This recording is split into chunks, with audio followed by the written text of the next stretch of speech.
Hello there, Brendan Wrongway Corrigan with you for another instalment of Wrongway's Colombia Cast. Now, it's no revelation to state that Colombia is synonymous with coffee. That being so, coffee-loving locals and foreigners based here often lament the fact that the best of it gets exported.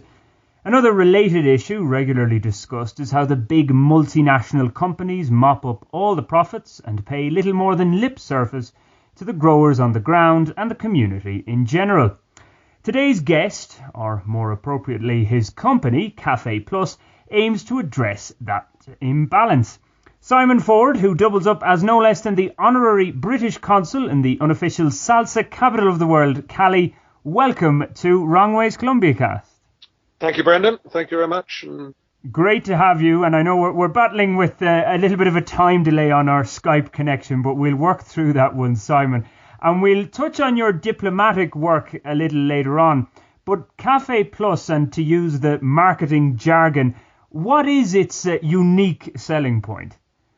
Well, I think we have perhaps two or three of those, Brendan, but I would say that the first big selling point is that we, and this gets back to what you were just talking about in terms of the multinationals, we purchase coffee here in Colombia and we process it here on the ground. We process it at origin. So we thresh it, we roast it, and then we pack it here at origin, in situ, as it were, literally a few weeks after it has been picked. And that then means, sounds a commonsensical thing to say, but that means we have fresh coffee. And then we can offer that coffee for sale, and it will taste, and I don't say this just because it's our coffee, but it will taste fresher than 99.9% of the other coffees out there, simply because the majority of coffees out there, if we talk about the coffees that leave Colombia, will leave Colombia, Brendan, as green coffee in sacks, large sacks. A fairly low price will be paid for that coffee, and it will then be sent to various roasters around the world. Could be Miami, could be Milan, London, wherever. And usually an average is that those sacks will sit in a corner somewhere of that roaster's facility for maybe 6, 7, 8 months, maybe a year, maybe 2 years. And then that sack will be taken and it will be roasted. And in a sense, when the roasters then say on their marketing materials this coffee is freshly roasted, they are not wrong. If you think about it, they are not wrong, but it's not fresh coffee. So that's the difference. That's what we're doing. Two things, I think. One, we're taking the great Colombian coffee, we're keeping the freshness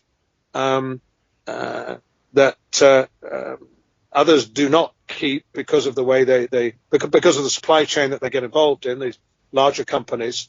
We keep the freshness, and in fact, because of the way it's done at origin fairly quickly after being picked, Brendan, it is very fresh. It stays fresh for much longer. We can actually put on it if we wanted to, we could put on it a 2-year sell-by date, and not that we want it to hang around for that long, but that just makes the point that that is okay to do that. And really that equates to coffee that, again, could be sitting in a roaster's house in Milan or London somewhere, maybe for a year, and then they will roast it and they will put on their bag a sell-by date maybe of 6 months, maybe a year, but then, we, the customer, really don't know. We're not told when that coffee was actually picked and when it arrived at the roasters. So anyway, that's the first, I think, unique selling point that we've got. Yeah, I know there's another couple of ones, Simon. I just want to take you up on one point there because it just came into my mind. I had a good Italian friend who used to live here in Bogota. He was a professor at Los Andes University, and he was quite the coffee connoisseur. And he used to say that how the coffee here in Colombia was ground down from its bean into the powder, that it was all done very generically, whereas in Italy he said that you could get different grades, and that it was much better, that they knew better how to prepare it, I guess, in that sense. Is that something you've experienced here, or do you think on the ground here in Colombia now that they know how to do that better? Yeah, no, that's a good point, Brendan. I think that was the case 10, 15 years ago. Yeah, that was the case, that roasting here was very rudimentary and was very, one size just would have to fit all because that's all we can do. But no, now, for example, where we're roasting it in Sevilla, to the north of Cali here, it's very sophisticated. We can get whatever grade we want, and really the same facilities are now available here in Colombia as they are in Milan. We, for example, with our coffees, we've got our standard coffees. We've got a mild, a medium, a strong, and a decaf, and they're all carefully selected, comparing them to the American taste, for example, the European taste, and then we find our own mediums and our own milds and our own strongs. So yeah, that was definitely the case years ago, but it's not now. So what we are saying, what we're doing is really using those facilities that are now available in Colombia, which means that we're very much adding value here in Colombia, here in the emerging market, here in the developing world. We're adding value, which, and again, I don't want to get negative, but which the majority of coffee producers, the vast majority, 99%, do not do. They send the coffee out as a raw material, as has been customary for the last 100 years or so, and no value added is taking place here. So obviously, then if you want to get a lot more macro about the point, then the emerging market stays as an emerging market because there's no value being added. So we think we're quite proud of that, and we're using a lot of local supply. All our suppliers are local. We're using some expert analysts, expert laboratories here in Colombia. We're putting them to good use, and really we've had excellent responses to our coffees. We're exported to the United States, to the UK. We have distributors in both places. So again, we're obviously still learning about a lot of things, but we're very proud about that freshness aspect. A second differentiation point we've got is that we are working on the ground here in Colombia, plus also we have a group we're working with in Africa, plus in London in the UK. We're working with social projects that benefit children and young people, Brendan, and we are dedicating 50% of our final profits to those charitable groups, those projects that help young people, vulnerable young people, have some better opportunities than they've got now. So we think that's important, and we're not just doing it, and that's why we stress the 50% point. We're not just doing it as a tokenistic thing, which again, not to get negative, but I think most people do. They give the 1% or the 0.5% or whatever it is. This is very much part of our business model, that we don't think it should be all about us. We are working actively with 3 or 4 groups here in Colombia, and a school in Zambia and South Africa as well, and a charitable organization in London that helps bring young people off the streets in London and try and reinsert them into society. So the reason we've got those different charities in different places is to make the point that this is a global brand that was step by step building, and it's an important part of our company, we think. Yeah, and Simon, with that kind of business model, then are you, in a sense, something similar to a non-profit organization, or how exactly does it work? No, Brendan, we're completely a private entity, established here in Colombia. We're also established in the UK and in the US as well, and we're a completely private entity that donates half its final profits to those social projects and charitable groups. Because, of course, I guess these days with the belts being tightened across the world, people might say, well, if you're donating 50% to social projects, and of course it's a very good cause and helping the most vulnerable here in Colombia, and as you mentioned as well in Zambia, but that must mean, I take it then, your coffee is it a little bit more expensive, or are you able to keep the margins very tight that you can offer a competitively priced brand as well? Well, yeah, that gets back to something else we're doing. We are buying coffee here above the market rate, about 8 to 10% above the market rate, because we're buying fair trade coffee, and we're buying Rainforest Alliance coffee that obviously have a higher price tag because of the way that those farms treat their people. So that's sort of at the beginning of the supply chain for us, that we're buying coffee that is already certified as being produced, threshed and roasted and packed within a supply chain where everyone is treated with respect and with a decent salary. So, but obviously what we want to do is help those groups. So to do that, Brendan, we can't really have a business model where our coffee is expensive and in the high bracket, because we're just not going to make enough money to help everyone, and that really is a focus of what we're doing. There are a lot of gourmet coffees out there, and they are excellent coffees, but they can't reach any volume because they're only grown on a few farms. So our pricing is very much middle market, not cheap, not expensive, designed to get some volume going globally, so that we can generate some funds to obviously make some money, help ourselves develop a decent business that we're proud of, but also use a lot of those funds to help others, and in a sense, in a very direct sense, to begin to develop a new business model. We don't think that in the current climate in particular, it's of much use just having a business and just thinking about oneself.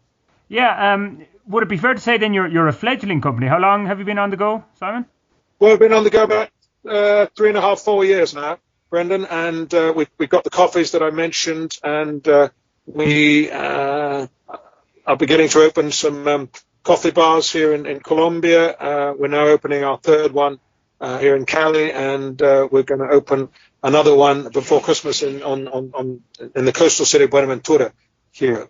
So we're going step by step, but again, the idea is to open coffee bars not necessarily in the garden cities of the world and compete with those high rents of the likes of Starbucks and others, but maybe to look for another niche to go into areas where perhaps these main coffee producers, the main coffee stores are not participating in, which also, Brendan, actually loops back to our business model. Really, we really think it's a business model that's about people, and it's our tagline is brew change, so that kind of sums it up in a sense.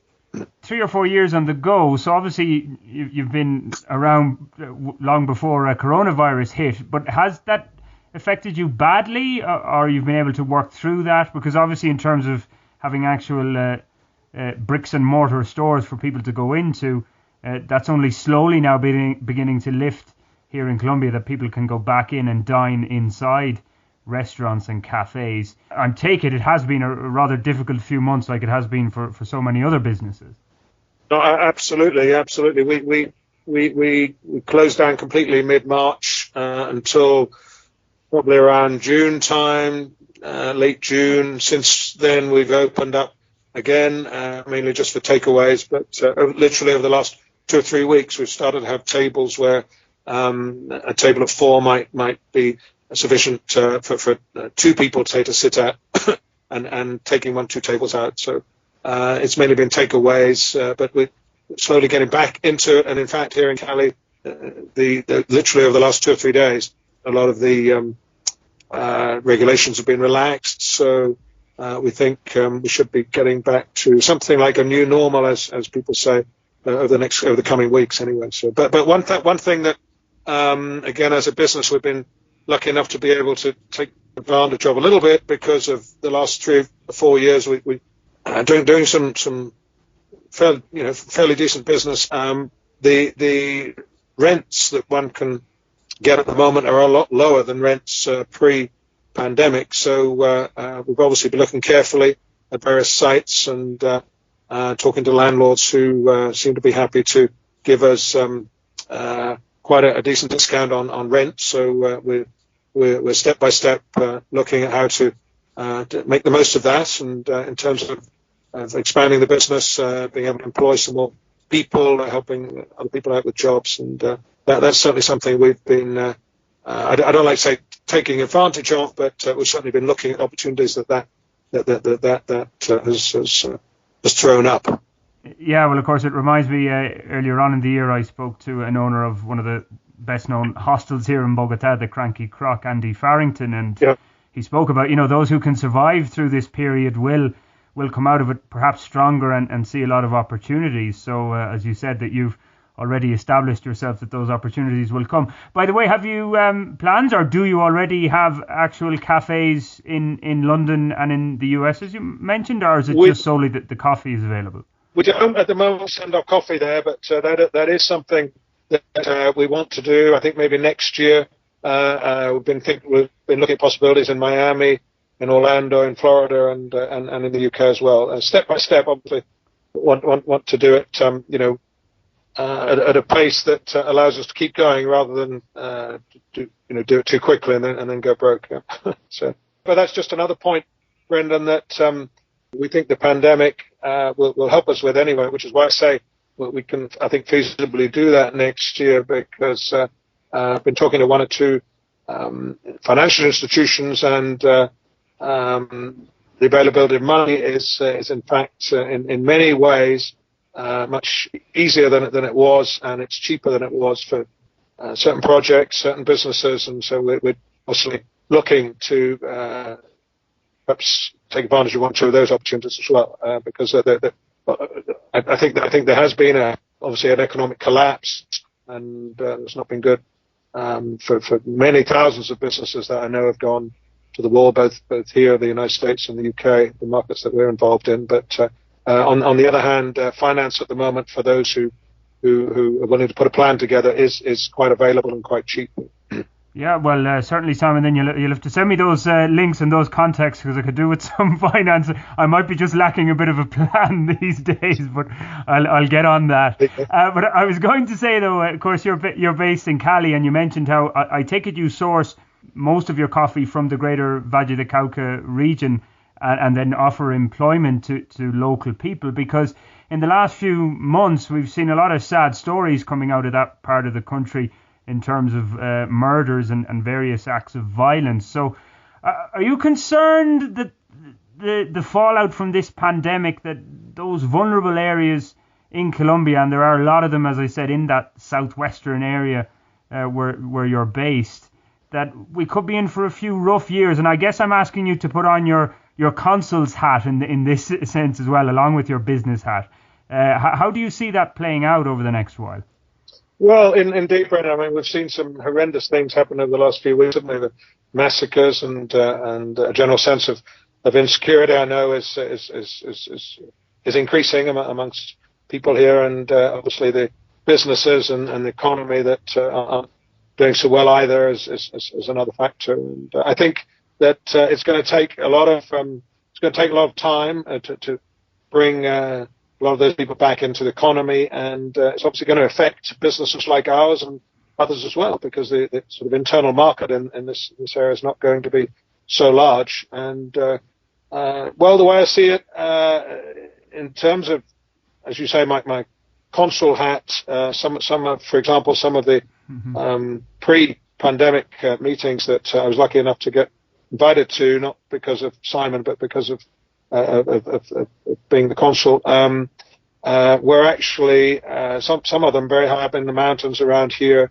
with ex-FARC members, ex-FARC leaders, and the embassy and others were instrumental in bringing some of the people who have been victims, who were victims during the conflict, together in those meetings, sometimes in a school or in a clinic.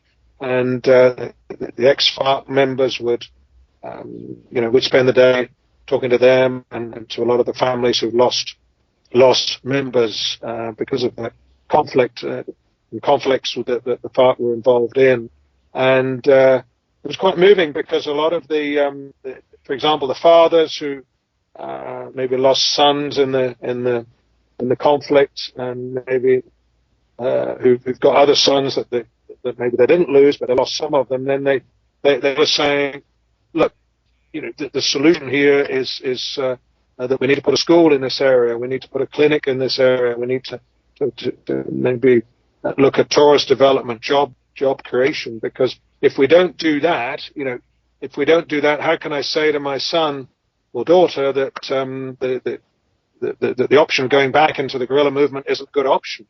And because a lot of them who were involved in the conflict, some of them were fighting against the FARC, now are not. And they were saying, look, we try to have faith, and we try to instill that faith, we try to project and reflect that faith into our sons and daughters. But these areas that we're living in, if we never see a member of the local government, the regional government, or the state government, or the national government, we never see any member in this kind of rural area. The teacher rarely turns up because he or she is not getting paid. The clinic rarely opens. If these are the conditions, then it might not work. I mean, that's a lot of what I've seen, and part of what I believe, that it's not easy. This peace process is not easy, but it can be done. But I think those are the small steps that we've got to take. We've got to have more of a rural development program for those people, those families, those children that they're not children, they're teenagers, a lot of them that I've spoken to on a lot of occasions during those meetings. And it's, what does one say to them if they say, look, what do I do? There's no schools. I think we've got to have some kind of rural development push that I think might help a lot. One, in the rural area, and two, perhaps make people think again about coming into the city, maybe think twice about leaving the rural area and coming into the city. But anyway, that's a lot of what we've seen within the consulate, within the embassy. Brendan, yeah, and again, I guess it really ties back into your company as well, providing educational opportunities and helping those most vulnerable. It all ties back in, and more companies and businesses that can use their profits to help those most vulnerable. That's the way out of this, I guess. As somebody who comes from Ireland and in the north of Ireland, obviously we went through our own peace process, but one could say that in terms of development, it was light years ahead compared to these areas in rural Colombia that are quite in the periphery. Just to move on from that, because I know we could talk all night about the problems there and how we can combat it, but you are the Honorary Consul, Simon, so you're not subject to the 4-year maximum term, nothing like that. How long have you been in the position? I think 6 years now, six and a bit years. The consul prior to myself was I think in it for many years, like 25, 30 years, and then his brother before him was also in it for a number of years. So and then his father before him. So I think I'm the first consul who's not a member of that family for some time. So then, are you the first consul in Cali that's actually British born? Do not know the answer to that. Okay, I got you on that. Yeah, because I know obviously a lot of the time they get locals who have a connection or whatever with the country. But how long have you been in Cali then? You've been there for quite some time. Quite some time, yeah. I was in working in Manhattan, in New York, for a consulting company until about 2001, 2002, and we've been here ever since. Yeah. Well, coming in and out, going backwards and forwards, particularly with the business. We've got a distributor now in the UK. We've got one in Florida. So obviously trying to go back and forth and keeping everything up in the air. But that's been extremely difficult over the last few months, obviously, because we've not been able to travel very much. And so we can now get back to sending coffee out of the country and hopefully expanding our markets again. But it's certainly been a challenge, I know, for everyone, really. Yeah. Well, exactly, Simon. But is it a case now that Cali is home? You don't see yourself moving back to the UK anytime in the near future? I don't know. You never say never, you know. My parents are not getting any younger, so one never knows. But well, anyway, I know you've your hands full with Café Plus, and of course in your role as the honorary British consul as well. Just in terms of people, if they want to check out your website, then can you give us all the details? Go on, you might as well get it all out there in terms of social media and everything. Oh, please do. Yeah, thank you, Brennan. Yeah, well, our website, which now has a very good shopping cart on it and lots of good information about what I've really just been talking about, our fresh coffee and the young people we're trying to get involved with and helping out as well. It's www.cafeplus.coffee. Cafeplus.coffee. Yeah, and I know you've got all the list of products and stuff as well that you've available so people can buy online and do all that kind of stuff. Simon Ford, the man behind Café Plus and of course the Honorary British Consul in Cali. An absolute pleasure to have you with us here on Wrong Ways Colombia Cast. If you want to get in touch with me, I'll do my own advertising now. You can find me on Twitter via the handle at WA Corrigan, or on Facebook it's at Wrong Way Corrigan blog. But until the next time, guys, ciao ciao. Thank you, brother.